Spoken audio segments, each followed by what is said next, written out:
제가 인터내셔널 큐 프로젝트 그래서 국제 큐 학회. 큐는 예수님 말씀을 가리켜요. 큐에 대해서 여러분 이제 낯설지 않죠? 큐가 뭐라고 얘기하면 뭐라고 대답할 거예요? 김원근 씨, 음소거 해제하시고 큐 설명해 보세요.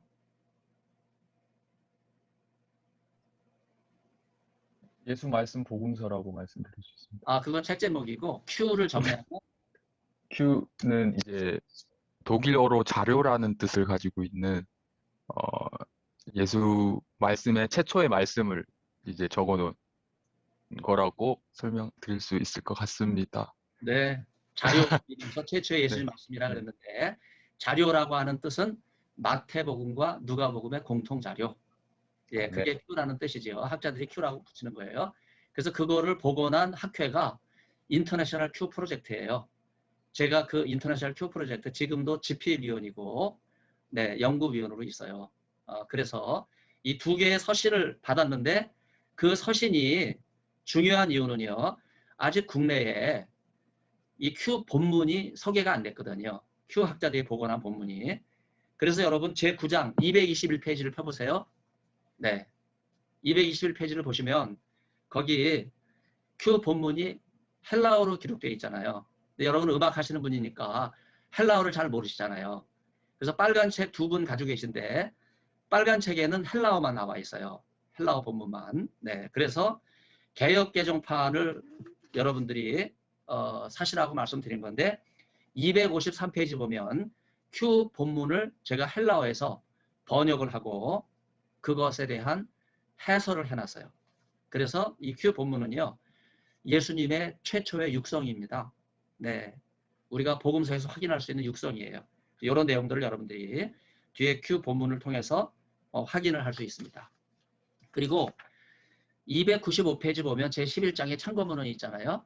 네, 여기 참고문헌에 있는 모든 책이 장신대 아래 여러분 광장교회 아시죠?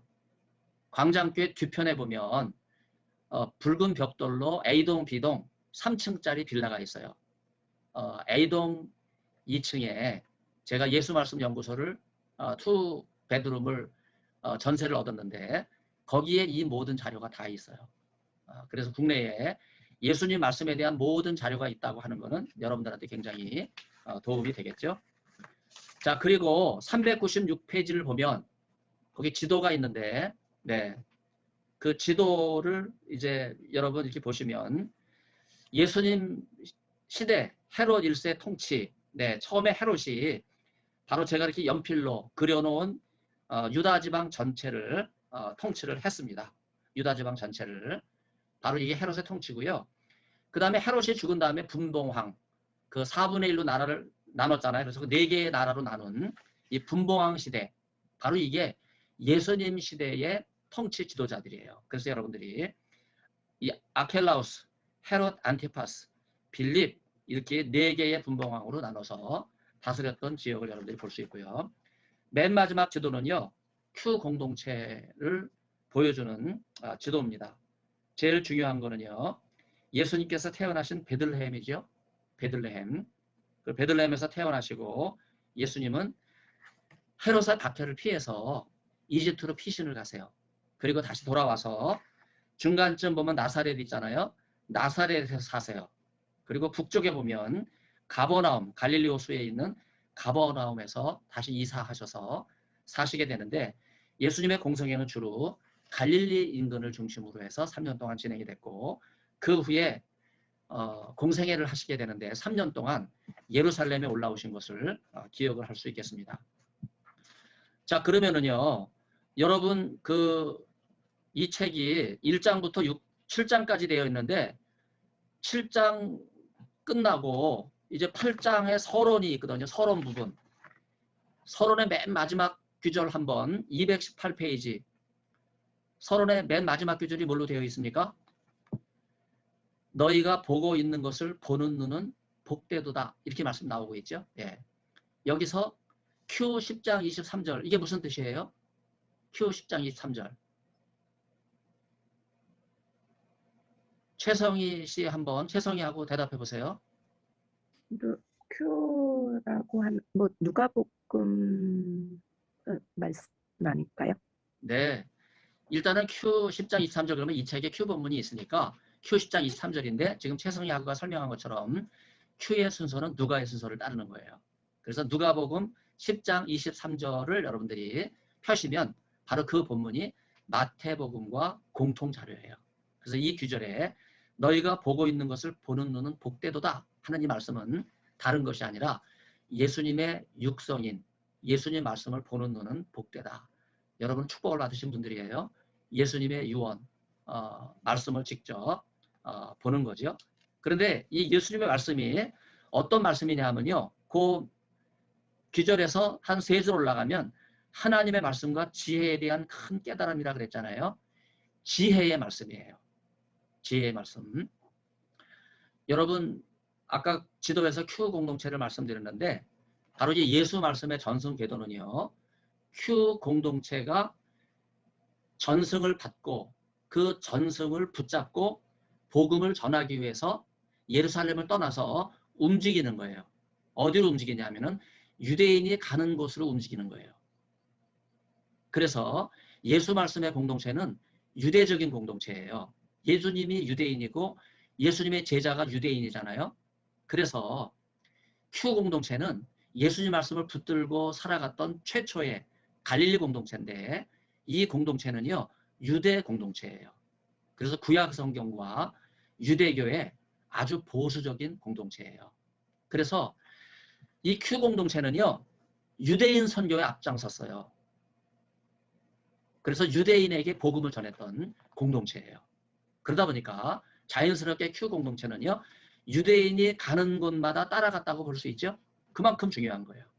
자, 그래서 여러분 47페이지를 보면 고고학적 발굴이 나오죠. 예수 말씀 공동체 Q 공동체는요. 고고학적 발굴을 기초로 해서 전개됐던 공동체인데 48페이지 각주 1번 바로 위에 본문 마지막 줄을 보면 예수님의 농촌적 상황을 보여준다 그랬잖아요. 그래서 Q 공동체는요. 이 고고학적 증거를 통해서 도시보다는 농촌을 중심으로 해서 발전한 거예요. 왜 Q 공동체가 도시가 아니라 농촌을 중심으로 발전했냐 하면 도시는 세속사회예요. 지금도 농촌이 순박하잖아요. 그래서 농촌은 굉장히 보수적이에요. 여러분 대구 경북 지역을 가보셨습니까? 충북 지역을 가보셨습니까? 여러분 산이 많은 지역은요. 굉장히 보수적이에요. 농사도 넓게 광활하게 짓지를 못하고 산간을 이렇게 개발해서 조금씩 농사를 짓기 때문에 굉장히 고립된 그런 지역이에요. 이런 지역은요. 기독교 분포도가 얼마 되지 않아요. 저는 충북로의 소속 목사예요. 미국에서 10년 반 공부하고 담임 사역하면서 귀국했는데 공부하면서 목회한 거기 때문에 인정을 안 해줘서 제가 충청북도 계산군 청천면 송면리 산 27번지 98년에 귀국했는데 아직도 그 교회 주소도 기억해요. 전화번호도 기억해요. 043-833-8046 전화번호까지 다 기억을 할 정도로 제가 3년 동안 할머니 8분 모시고 목회를 했어요. 그런데 거기 그 성리산 문장대 굉장히 보수적인 데거든요. 거기서 제가 목회를 한 거예요. 여러분 지금도 충북은 교인 분포도가 인구 비례 5%밖에 안 돼요. 경북은요 4%밖에 안 돼요. 그만큼 전라남도, 전라북도는 거의 70% 이상 되잖아요. 기독교 분포도가. 그러나 충북이라든지 경북은요 기독교 분포도가 얼마 되지 않아요. 그래서 굉장히 보수적인 거예요. 예수님의 공동체가 도시가 아니라 시골이다. 그래서 굉장히 보수적인 그런 공동체였다 하는 것을 여러분들이 잘 기억을 하셔야 돼요. 그래서 50페이지를 보세요. 50페이지를 보시면 갈릴리는요. 농촌에서 도시로 발전해 나가는 그런 상황이었다 하는 것을 보여주고 있죠. 그래서 점차 도시화되고 있는 그런 상황이라고 말할 수 있어요. 예수님께서 이사 가신 55페이지 보면요. 가버나움이 등장하죠. 가버나움 인구가 몇 명 정도였을까 궁금하시죠? 가버나움 예수님 당시에. 그래서 57페이지 보면요. 가버나움의 인구는 1700명 정도예요. 이 가버나움 인구가 1700명이라고 하는 거는요. 클레어먼트 제 동료 친구인 조나단 리드라고 하는 학자의 학위 논문에서 밝혀진 거예요. 1700명 정도밖에 안 된다. 그래서 그것도 우리가 가버나움을 가게 되면 가버나움 회당을 가는데 가버나움 회당은 예수님 당시 우리가 가버나움 가서 보는 회당은 예수님 당시 회당이 아니라 여러분 그 57페이지 중간쯤 각주 25번에 예수님 당대보다 훨씬 후대인 2, 3세기 것으로 밝혀졌다 그렇게 나오죠. 이건 뭘 이야기하는 거예요? 지금 여러분들이 보시는 가버나움 회당 밑에 현무암으로 되어 있는 현무암은 어떤 색깔이에요? 현무암은 어떤 게 현무암입니까? 이인성하고 음소거 하시고 현무암에 대해서 한번 설명해 보세요. 잘 모르겠습니다. 돌에 대해서는 잘 모르세요. 그럼 제가 음악을 하시는 분이니까 제가 죄송합니다. 다 이해하겠어요. 현무암은 화산 폭발로 생긴 거예요.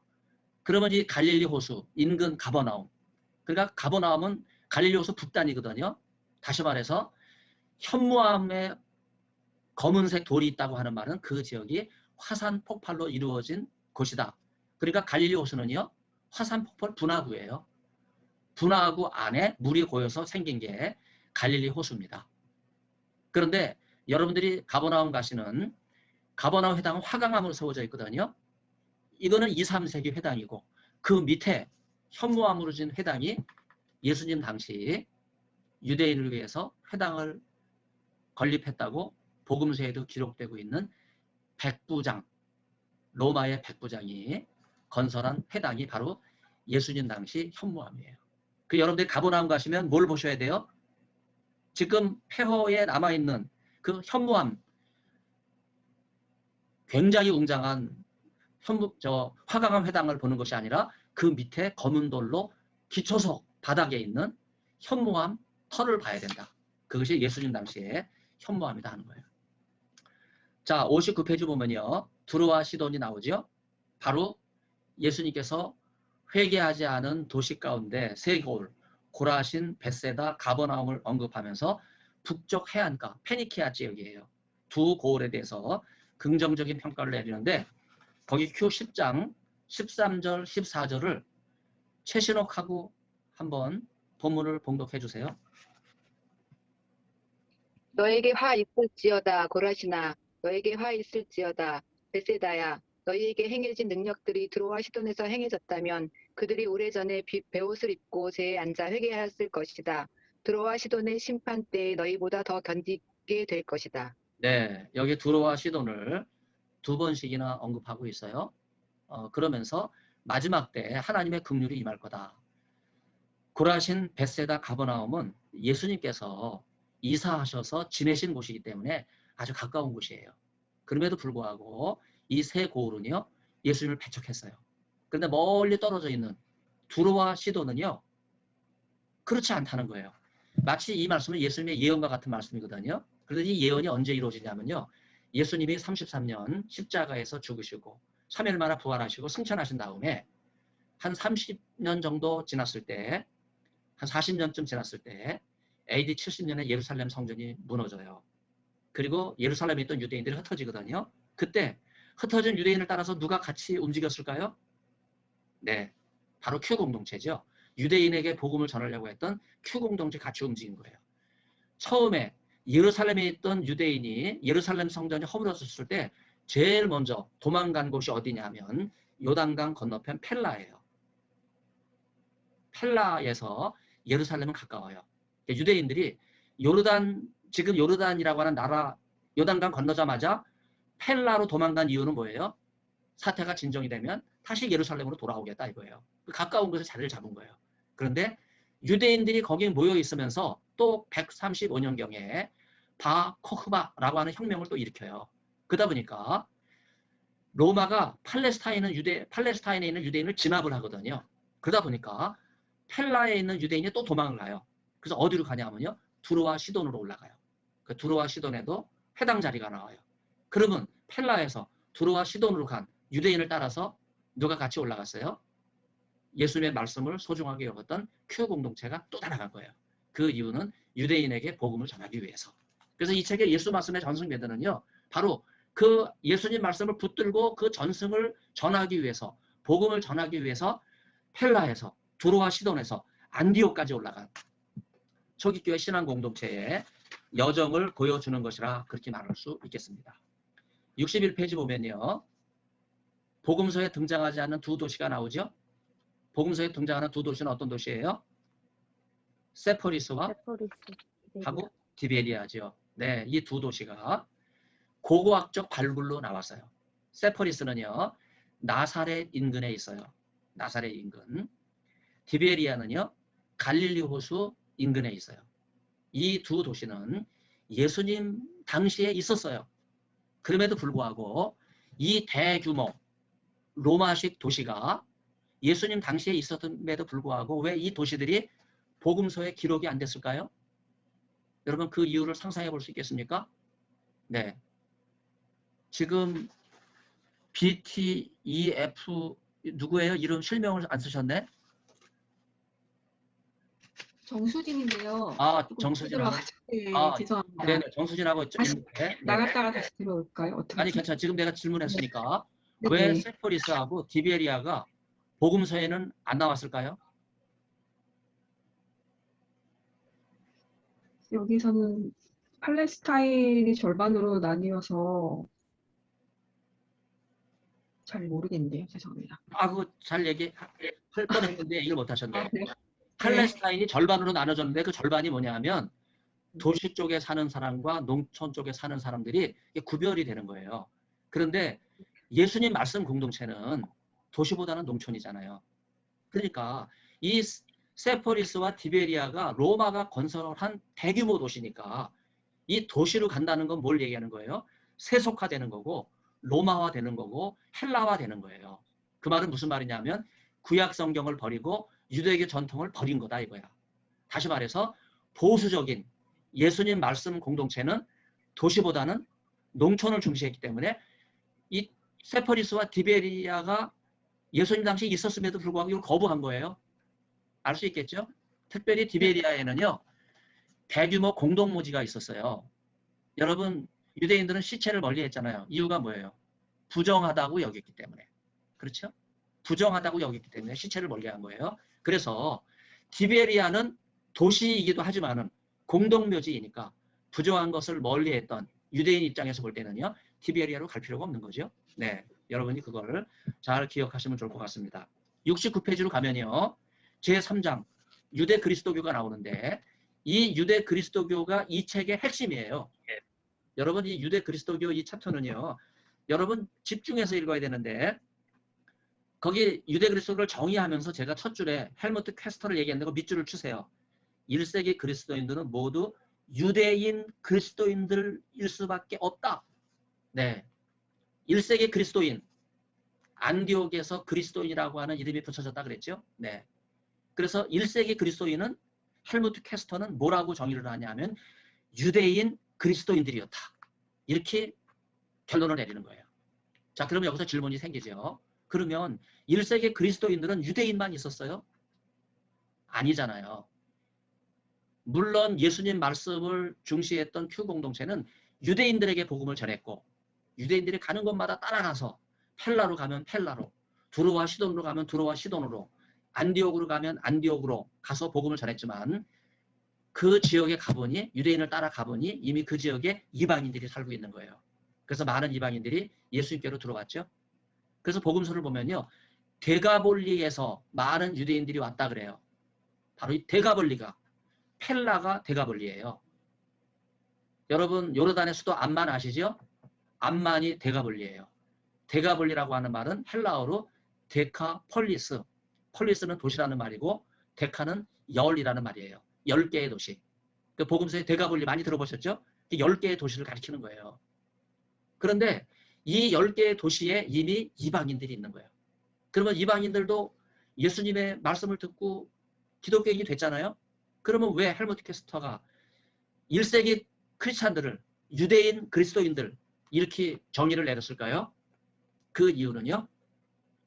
유대 율법과 유대교에 대해 보수적인 전통을 갖고 있었던 신앙 공동체의 특징을 보여주고 있는 거예요. 무슨 말씀인지 알겠죠? 그러면 이방인은 율법을 모르잖아요. 그럼 어떻게 해야 돼요? 율법을 알아야 되는 거죠. 그래서 유대인 그리스도인들은 이방인이 기독교인이 되면 그들을 향해서 율법을 알아야 된다 이렇게 주장했고, 그 다음에 율법을 알아야 되는 표식으로 뭘 주장했어요? 할례를 받아라 이렇게 이야기한 거예요.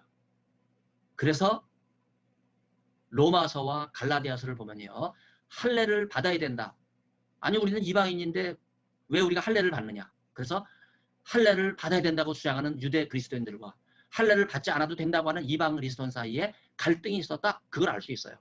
그러나 주도했던 이 초기 기독교 정체성은 유대인 그리스도인 정체성이었다. 이제 그걸 여기 보여주고 있는 거예요. 그래서 71페이지 보면 두 번째 문단이 나오는데 밑에서 세 번째 갈라디아 2장 12절이 나오죠. 유대주의자들은 할례자들인데 할 수 있는 대로 이방인들을 유대화하려는 자들, 곧 유대인 그리스도인들이었다. 여러분 이게 핵심적인 정의예요. 그래서 1세기에는요. 이방인들도 유대화하려고 하는 이런 특징이 있었다 하는 것을 여러분들이 잘 기억을 하셔야 돼요. 그래서 이러한 특징은요. 바로 구약 성경을 강조하는 공동체다. 그래서 유대인 그리스도인들이 바로 정통신앙을 형성하는 근거가 됐다. 그걸 이제 이야기하려고 하는 거예요. 자, 그래서 72페이지 보면 이 유대인 그리스도인을 뭐라고 부르냐 하면요. 첫 번째 예루살렘 나오고 2번 예루살렘 다음에 여러분 거기 동그라미를 치세요. 유대 그리스도교. 유대 그리스도교는 어디서 출발했습니까? 예루살렘에서 출발했죠. 그래서 유대인 그리스도인들로 모여진 공동체는 예루살렘에서 출발한 유대 그리스도교였다 이거예요. 그래서 유대 그리스도교는요. 1세기 정통교회의 특징입니다. 굉장히 중요한 정의를 여러분들이 보시게 되는 거예요. 75페이지 보면 맨 마지막 문단 이러한 갈등에도 불구하고 그 다음에 밑줄 치세요. Q 공동체는 사도 총회의 결의에 순종하여 유대인 선교를 계속 실행해 나갔다. 여러분 Q 공동체는 유대 그리스도교의 정통성을 심어준 공동체예요. 그래서 예수님 말씀을 처음으로 담지하고 전해주고 유대인 가는 데마다 복음을 전했던 Q 공동체는요. 유대인 선교, 유대인에게 복음을 전했다 이거예요. 자, 그러면 사도 총회에는 또 한 그룹이 있죠. 어떤 그룹이에요? 사도 바울을 위시한 이방인 선교를 하는 그룹이 있잖아요. 그래서 사도 총회는요. 유대인 선교와 이방인 선교를 구분 짓는 선교 분할 정책, 디비전 펄리시다. 선교 분할 정책이다. 여러분 그걸 여러분들이 중요하게 생각하셔야 돼요. 네. 81페이지를 보면 율법과 관련해서 유대인의 특징이 나오는데 80페이지 맨 밑에 Q 공동체는 유대율법에 대해서 보수적인 특징을 갖고 있었다. 여러분 굉장히 중요합니다. 82페이지 두 번째 Q 공동체는 유대인 선교에 주력하였다. 그 다음에 그 밑에 셋째 Q 공동체는 시간이 흘러가면서 마태 공동체에 병합이 되었다. 여러분 마태복음은요. 유대인을 위한 복음서죠. 그러니까 Q 공동체가 유대적 특징이 강하니까 자연스럽게 마태 공동체로 병합됐다 하는 이러한 말씀을 여러분들이 기억을 해야 돼요. 84페이지 보면요. 거기 세 번째 보면 유대율법에 대해서 보수적인 태도를 가지고 있었음에도 불구하고 유대교에 대한 개혁 공동체의 면모를 갖추고 있었다. 굉장히 중요한 말이에요. Q 공동체가 유대교는 아니잖아요. 그렇죠? 구약 성경과 유대교의 전통을 따랐음에도 불구하고 Q 공동체는 유대교가 아니에요. 그렇기 때문에 유대교를 개혁하려고 하는 그런 특징이 있었어요. 바로 이 특징을 보여주고 있는 것이 여러분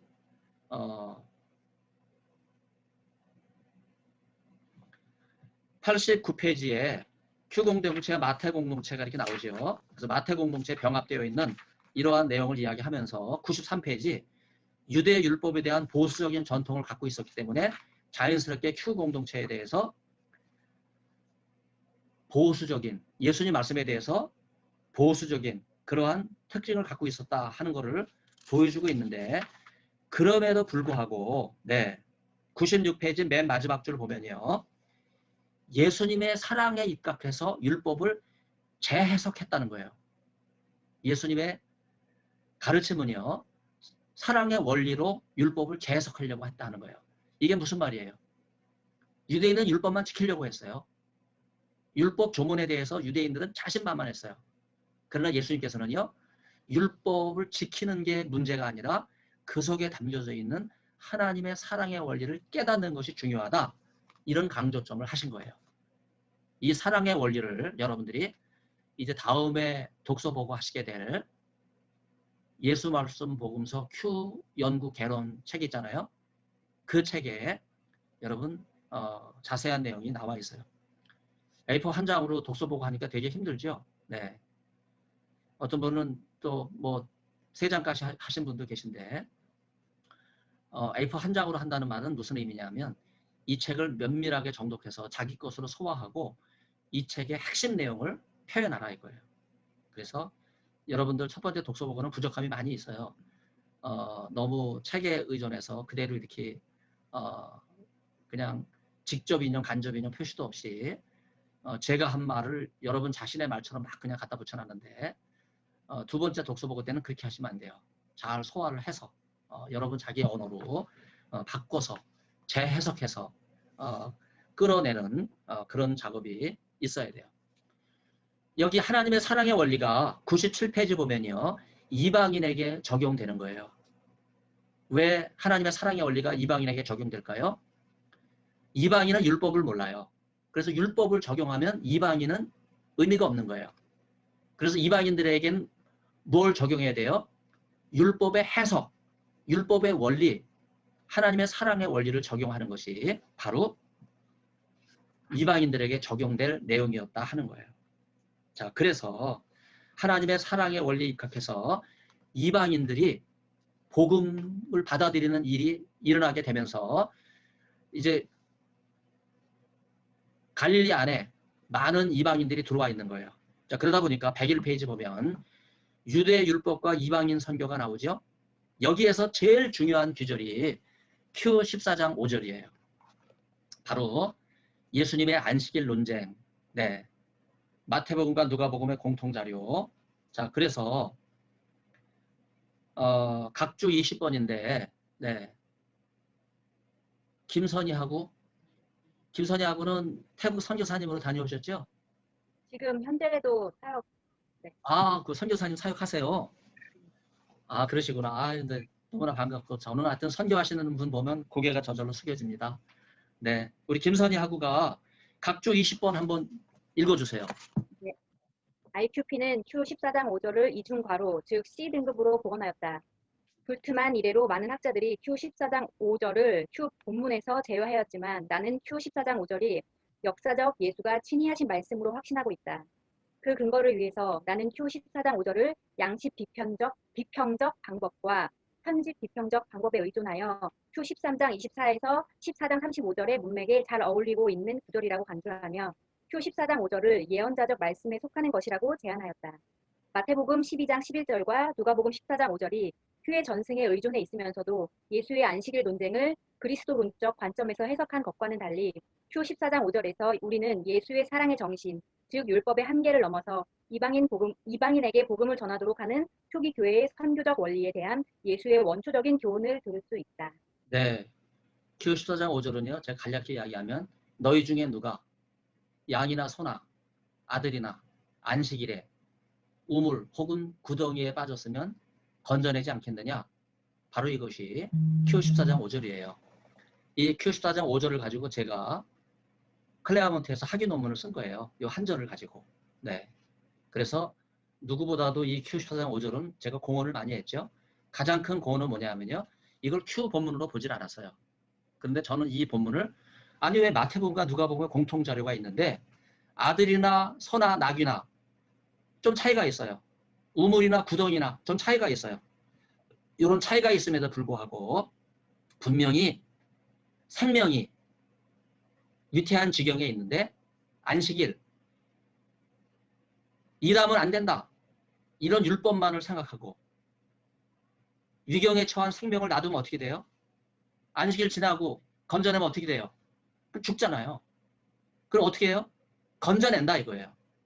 그래서 율법, 안식일법은 뭐예요? 일하면 안 된다는 게 율법이에요. 그런데 안식일법에 담겨져 있는 하나님의 사랑의 원리는 뭐예요? 죽어가는 생명을 살려내라. 그래서 율법 조문이 우선이에요? 아니면 율법에 담겨져 있는 원리, 하나님의 사랑이 우선이에요? 여기서 제가 율법을 중시하는 유대율법과 사랑의 원리를 강조하는 이방인 선교 사이에다 놓고 이 Q 14장 5절을 연구한 거예요. 그래서 제가 학위 논문을 완성해서 이 본문을 Q 본문으로 확정을 했어요. 그래서 Q 본문을 확정하는데 제 역할이 크죠.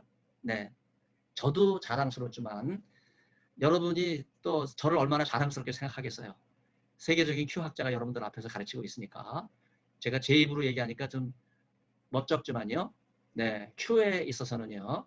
국내에 유일하게 IQP 멤버고 그 다음에 세계 성서학회 SBL이라 그러죠. Society of Biblical Literature.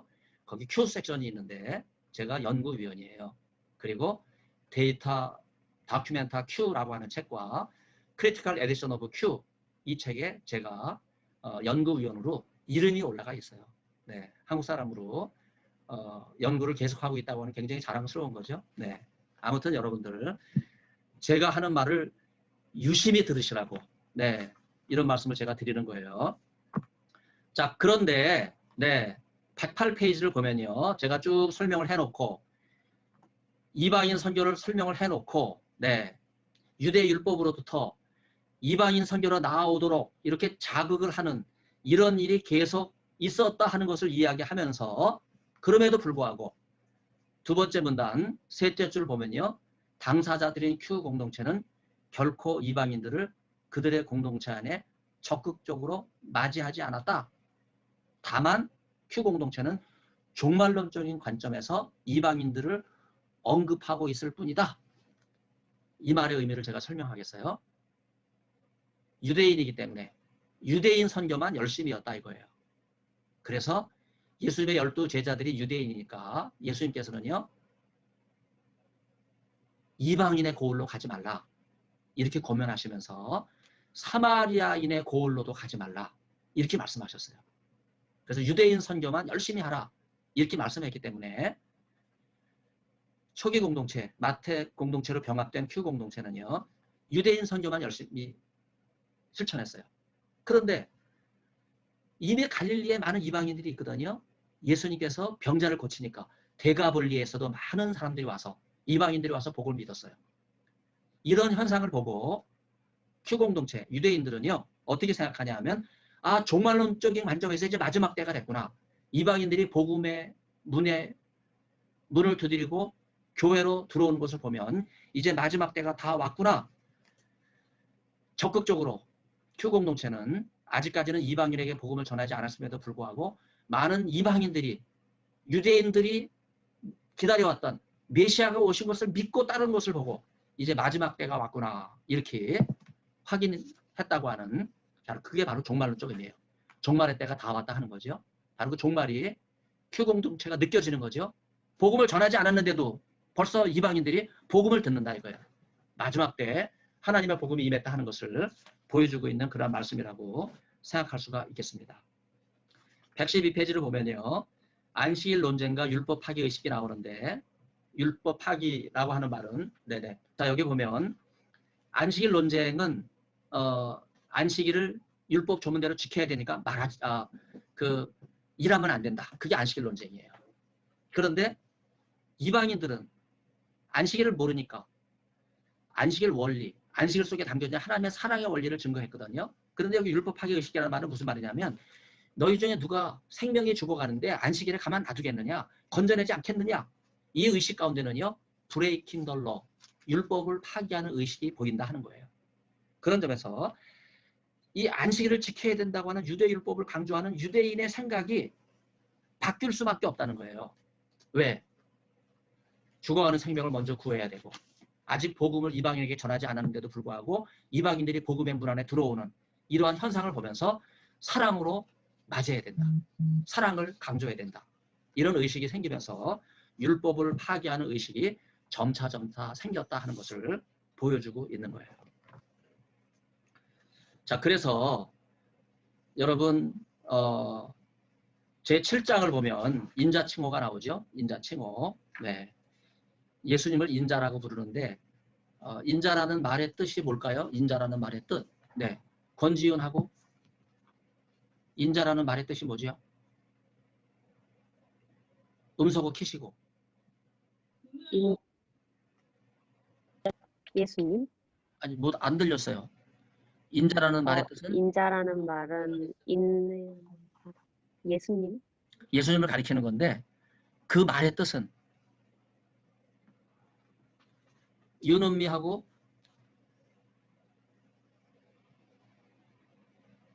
음소거 해제하시고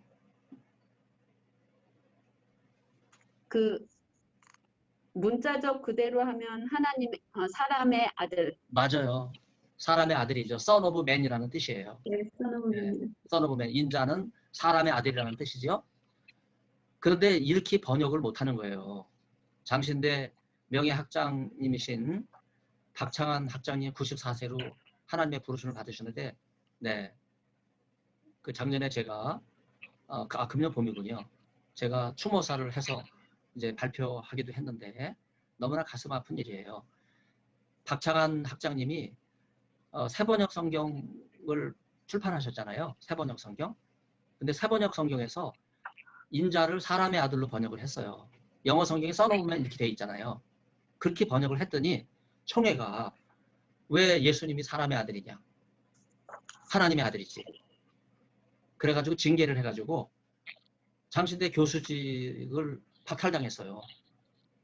그래서 박창한 학장님이 인도네시아로 가셨어요. 장신대 교수하다가. 그래서 인도네시아 선교를 시작하신 분이 박창한 학장님이에요. 그래서 인도네시아 3년 계시면서 인도네시아 말로 성경을 최초로 번역하신 분이 박창한 학장님이에요. 지금 인도네시아에서 선교하시는 분은 박창한 학장이 번역한 인도네시아 말 성경을 읽고 계세요. 참 대단한 거죠. 3년 동안 언어 하나를 익혀가지고 그걸로 인도네시아 말로 성경을 번역하셨으니까 대단한 거예요. 인자는 사람의 아들입니다. 그 사건 이후로요. 3년 후에 다시 이제 박 학장님이 장신대 교수로 복직하셨음에도 불구하고 우리말 성경은 금기 하나가 생긴 거죠. 네, 인자를 사람의 아들로 번역을 못하는 거예요. 여기 인자는요. 인자는 예수님께서 자기를 가리켜서 하신 말씀이에요. 자기 칭호, 셀프 데지그네이션. 그래서 예수님께서 자기가 자기를 가리킬 때 하신 말씀이에요. 그런 점에서 이 말은요. 타이틀이 아니에요. 타이틀, 직함이 아니에요. 이거는 칭호예요. 다른 말로 이야기하면 별명과 같은 거예요. 그래서 이 인자 칭호가 지금 이 책에서 가장 강조하는 거는요. 묵시문학적 칭호가 아니라는 거예요. 묵시문학적 칭호라는 말은요. 하늘 권세를 가지시고 오는 신적인 존재예요. 그런데 지금 예수님께서 자기를 3인칭 인자라고 부르는 거는요. 예수님을 대신한 표현이기 때문에 이 말은 신적인 표현이 아니라 자기 자신에 대한 인간적인 표현, 문자 그대로 사람의 아들이라는 말이거든요. 그렇기 때문에 이거는 비묵시문학적 칭호다 이거예요. 그래서 이 주제에서 여러분이 잘 이해 못하시는 부분이 바로 그거예요. 묵시문학적 칭호는 천상의 개념이에요. 그러나 비묵시문학적 칭호는요. 이 인간 역사 한복판에 오신 분이에요. 그래서 묵시문학은요. 이 세상이 아니라 저 세상, 오는 세상, 역사를 초월한 세상, 그게 묵시문학적 세상이라고 한다면 비묵시문학적 세상은요. 예수님께서 인간 역사 한복판에 오신 거거든요. 그래서 인간 역사 한복판에 오신 예수님이 자기를 가르칠 때 사람의 아들 이렇게 부르셨다. 유일하게 Q에서만 비묵시문학적 칭호예요. 그걸 여러분들이 잘 기억하시라고 제가 정리했고요. 그 다음에 이 책에 5장에 보면 네, 나그 하마디 문서가 나오죠. 나그 하마디 문서. 나일강 유역에서 나온 발굴된 문서고요. 1945년 나일강 나그 하마디라고 하는 곳에서 12권의 코덱스, 네, 125페이지 보세요. 12권의 코덱스가 발견이 됐고요. 그 코덱스 내용은요. 127페이지 1-1번 사도 바울의 기도부터 129페이지 13, 12, 13이 묶어져 있기 때문에 마지막 BG4 베드로 행전까지 이 많은 책이 발굴이 됐는데 12권의 코덱스. 그런데 이 언어, 이 나가마디가 기록된 언어는요. 콥트어로 기록된 거예요. 콥트어는 헬라, 로마, 그리스 사람들이 이집트를 콥트라고 발음을 하면서 콥트가 된 거예요. 그래서 콥트어는 고대 애국어예요. 그래서 신약성경이 헬라어로 제일 먼저 기록됐는데 헬라어로 기록된 신약성경을 제일 먼저 번역한 언어가 콥트 언어예요. 그 이유는요. 복음이 제일 먼저 아프리카에 전해졌기 때문에 그래요. 에티오피아 내시를 통해서 에티오피아에 전해졌고 예수님께서 어린 시절 헤롯의 박해를 피해 이집트로 피신을 가셨잖아요. 그래서 마가복음을 기록한 마가가 알렉산드리아와 카이로에 콥트 교회를 개척하게 돼요. 그래서 이집트에 콥트 교회가 있는 거예요. 이 나가마디 문서는요. 제가 공부한 클레아먼트, 제임스 엠 로빈슨 교수님이 영어로 번역을 했는데 그러면서 전 세계에 소개가 됐고 그래서 이제 콥트어를 저도 하게 됐고 국내에서 콥트어를 하는 학자가 3명밖에 없죠. 이수빈 박사는 프랑스에서 돌아가셨고 한영신대 유영우 박사, 그 다음에 장신대 소기천 박사 이렇게 셋이 콥트어를 전공한 학자들이에요. 그래서 여러분들이 이 콥트어에 대해서 잘 기억을 해주시면 좋을 것 같고 바로 131페이지 가면요. 나가마디 문서는요. 역사적 예수 연구의 판도라 상자와 같아요. 판도라 상자. 132페이지 보세요. 두 번째 문단 보면 판도라 상자라고 언급되어 있죠. 그리스 로마 신화 판도라 아시죠? 열어보지 말라 하고 상자를 줬는데 판도라가 너무 궁금해가지고 열어봤어요. 그랬더니 인간을 괴롭히는 모든 게 다 튀어나온 거예요. 놀래가 꽉 닫았어요.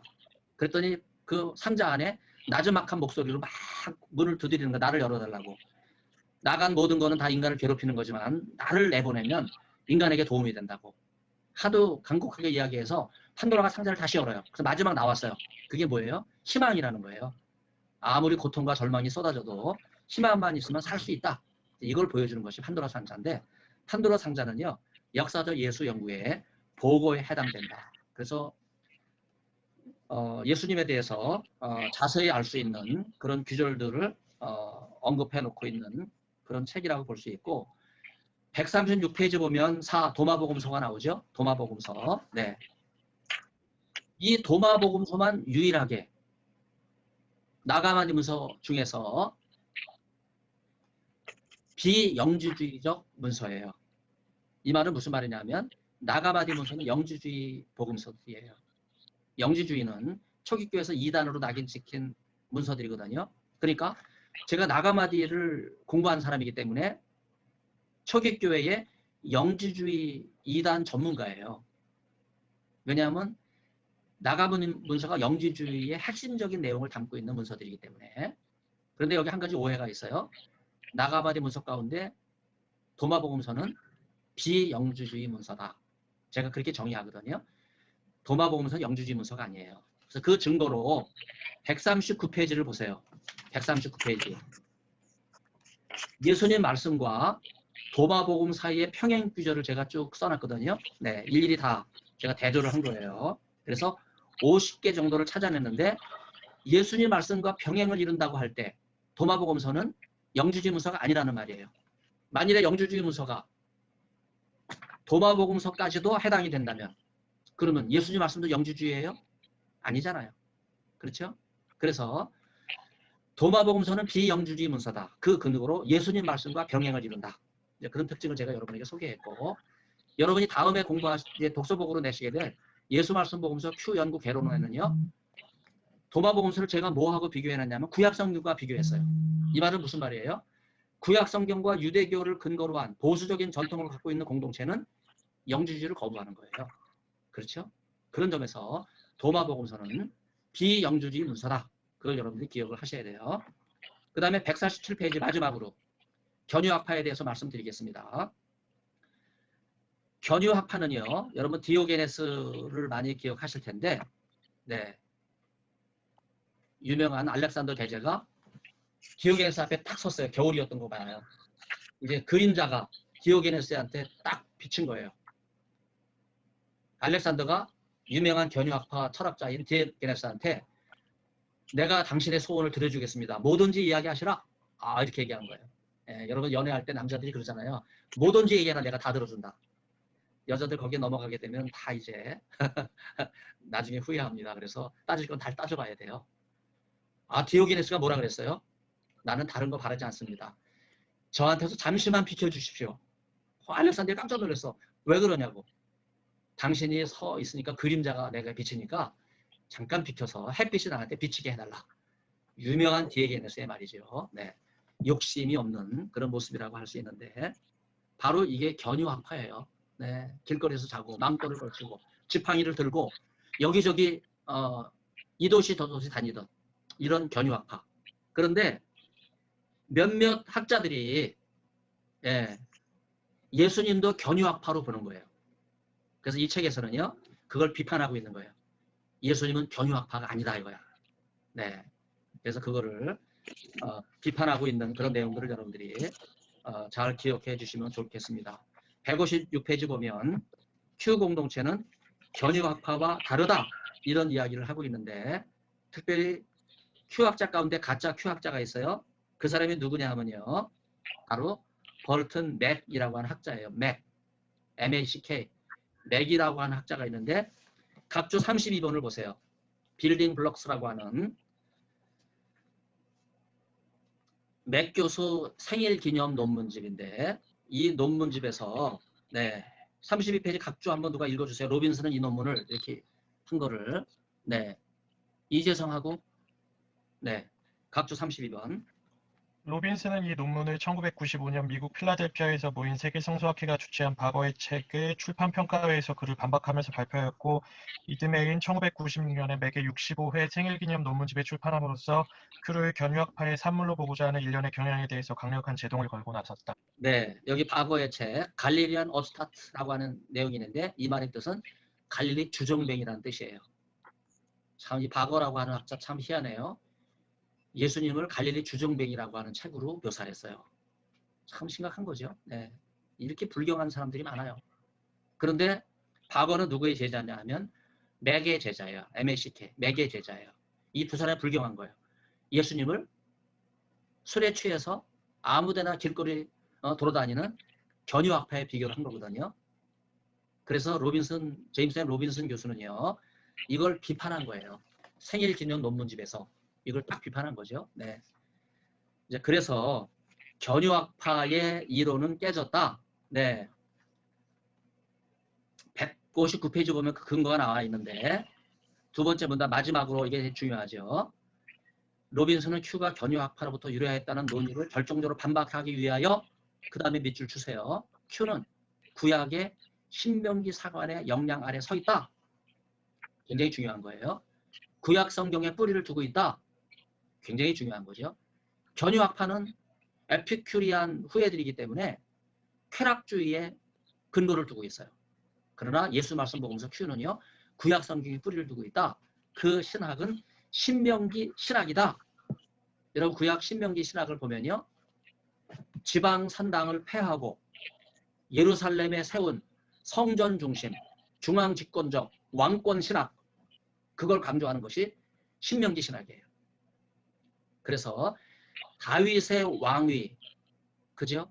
메시아로 오시는 예수님의 이 신명기 신학, 바로 그것을 보여주고 있는 것이 신명기 사관이에요. 그래서 이런 전통 속에 있다고 하는 점에서 견유학파와는 근본적으로 다르다 하는 이런 결론을 내리고 있는 것 여러분들이 잘 기억해 주시기를 바랍니다. 독서 보고 하면서 질문 있으신 분 질문해 주세요. 오늘 강의에 대한 질문도 있으시면 질문해 주세요. 여러분 그렇게 비교적 어려운 책을 여러분에게 독서 보고를 안 시켰어요. 질문 있으십니까? 어떤 질문이든지. 네.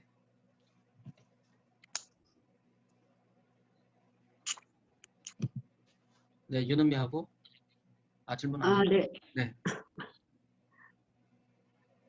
이 책과는 좀 별개인데요. 네네. 그냥 교수님께서 특별히 이 Q에 관해서 관심을 가지시고 논문까지 쓰시게 된 계기가 그게 궁금했습니다. 아, 네네. 원래 저는 나가마디 프로젝트에 참여하고 있었기 때문에 아담의 묵시록으로 제가 논문도 썼어요. 그 다음에 도마 기독교에 대한 논문도 썼어요. 그리고 도마 복음서에 대한 논문도 썼어요. 그런데 나가마디 프로젝트가 제가 공부하는 중에 끝난 거예요. 그리고 Q 프로젝트가 시작이 되면서 이제 Q 본문에 대한 연구로 방향이 바뀌게 된 거죠. 그래서 나가마디 문서로 논문을 이제 준비하다가 이제 프로젝트가 바뀌기 때문에 예수님 말씀 Q 프로젝트로 바뀌면서 Q 14장 5절이 Q 본문에서 빠지게 된 걸 제가 너무나 안타깝게 생각하고 우리 주임 교수님, 류문선 교수님을 만나서 제가 이 본문으로 프로젝트를 하겠습니다. 그래서 프로젝트를 마쳤어요.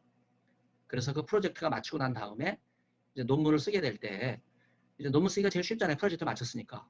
프로젝트를 5년 동안 했는데 이제 논문을 써야 된다 그래서 이제 논문을 제가 Q 14장 5절로 갖고 논문을 쓰니까 논문은 2달 만에 쓴 거예요. 2달 만에. 그래서 제가 쓴 학위 논문은 2달 만에 썼고 그리고 4달 고쳤어요. 4달. 그래서 6개월 동안에 논문 모든 프로세스가 끝나가지고 제가 98년도에 귀국을 한 거죠. 그래서 학위 논문을 쓰게 된 거는 이제 프로젝트의 변화에 따른 상황이었다. 제가 그렇게 말씀드릴 수밖에 없는 거죠. 네네. 그래서 여러분들도 이제 나중에 음악대학원에서 박사학위 하실 때 내가 뭘 공부하겠습니다 이렇게 주장하지 마시고 상황과 프로젝트 또 프로젝트란 말은 이제 돈을 주는 거잖아요. 생활비도 받고 교통비도 받고 학회비도 받고 그래서 미국에서 공부하면서 제가 돈 많이 받았어요.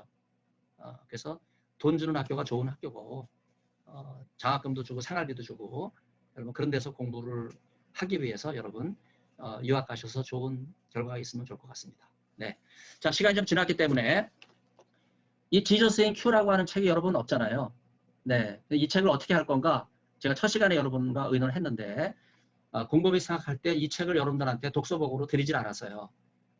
영어 책이 무서워가지고 처음에 45명이 수강 신청했다가 다 나가고 13명밖에 안 남았잖아요. 네, 지난주에 제가 노회 갔다가 내 친구 아들도 나갔어요. 최성민이라고. 여러분 친구 가운데 최성민 있죠? 네, 실명을 제가 거론하겠어요. 친구 아들이기 때문에. 제가 그래서 우리 노회 그 아버지가 저보다 한참 후배예요. 네, 그래서 아버지 딱 만나가지고 최성민이가 나갔다. 네, 영어책 때문에 무서워서 나갔대요. 그래서 내가 이 책을 어떻게 활용할 건가 하는 말씀을 이제 드릴 거예요. 여러분 다음 주부터는요 동영상이 많아집니다. 지금까지 2개씩 들었잖아요. 다음 주부는 3개를 들어요. 그리고 그 다음 주는요 3분짜리 동영상이기 때문에 14개를 들어요. 그리고 많이 들어요. 이렇게 많이 듣는 이유는요 이제 마지막 세뇌를 하는 거예요. 여러분들을 예수님 말씀과 동성애와 관련해서 이제 동성애에 대해서는 학을 띄게 만드는 거야. 그래서 철저하게 여러분들이 동성애에 대한 대책과 근거를 가질 수 있도록 동성애에 변호할 수 있도록 이제 그렇게 하는데 마지막 독서 보고 예수 말씀 보면서 Q는 여러분 한글이니까 그냥 F 한 장으로 하시고 이 책은요 제가 오늘 한 것처럼 날을 하나 잡을 거예요. 이 책에 대해서 제가 소개할 겁니다. 여러분들이 이 책을 아마존에서 주문하세요. 그 다음에 이제 어느 날 잡아서 여러분에게 소개할 때 이 책으로 출석을 부를 거예요. 그래서 여러분들이 이 책을 다 주문하셔서 아마존 주문하면요 2주 안에 와요. 2주 안에. 여러분들이 이 책 좀 보시고 중요한데 제가 밑줄 치면서 이제 공부하려고 하는 거니까 그래서 마지막 시간에 이 책을 가지고 공부한다. 이렇게 생각하시고 여러분 잘 준비해 주시길 바랍니다. 다른 말씀 없으면 제가 기도함으로 마치겠습니다. 전능하신 하나님 아버지 주님의 사랑을 감사드립니다. 신약성서 연구 과목을 통해서 교회 음악을 공부하는 귀한 학우들 함께 만날 수 있도록 축복해 주신 것 감사를 드립니다. 특별히 코로나19로 인해서 너무나 심각한 상황입니다. 백신도 구하지 못해서 백신 접종이 시작된 지 3달이 됐는데 아직도 300만 조 맞질 못해 너무 심각한 상황입니다. 이 나라를 불쌍히 여겨주시고 특별히 교회, 목회 현장에서 찬양을 통해서 한 주도 빠짐없이 귀한 사역을 감당하는 우리 교회 음악 귀한 학우들 한 분 한 분 축복해 주시고 그 마음에 복음을 향한 순수함과 열정을 주님 기억하여 주시옵소서. 주일 성수 회복시켜 주시고 교회가 폐쇄된 상황이 너무 오래 지속되고 있사오니 종교의 자유를 훼손하는 문재인 정부가 회개하게 도와주시고 무너지게 도와주시고 하나님을 두려워하는 참 대통령이 세워질 수 있도록 우리 하나님께서 이 나라를 축복하여 주시옵소서. 늘 저희들 마음속에 하나님 말씀에 대한 뜨거운 소명이 있게 도와주시고 특별히 신학교와 한국교회를 위협하는 이 동성애, 인권으로 생각하는 이 잘못된 이념에 대해서 분명히 예수님 말씀을 가지고 승리하는 귀한 학우들 될 수 있도록 축복하여 주옵소서.